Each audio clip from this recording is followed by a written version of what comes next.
Hi, this is David Modderman, David Modderman's Fitness and Nutrition Coaching, LLC. I'm going to show you the dynamic warm-up. The first exercise we're going to do is 10 to 12 big arm circles. These are actually exercises you do after your treadmill or cardio warm-up previously. 8 to 10 circles forward, and then actually we're going to go off the checklist. We're going to go 8 to 12 circles backwards. Nice and slow and controlled. Make sure you're not actually going out of control. You want to be in control. Then you'd actually move on to some smaller circles, the same thing.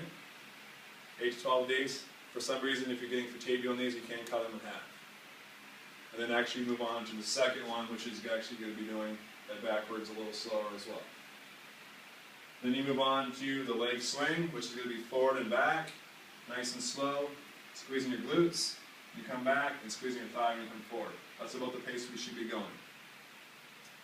Also, you can alternate both legs to the same thing, making sure we're getting control, not out of control. From that, we go right into a leg hip abduction. Same thing, nice and controlled. Out of control, this one will be a little more difficult, so probably do a few less reps. But you always want to do this, again, this warm up before you do weight training. Now, so you alternate legs. 8 to 12 as well. And then the last one we're going to do is what we call a partial squat crossover.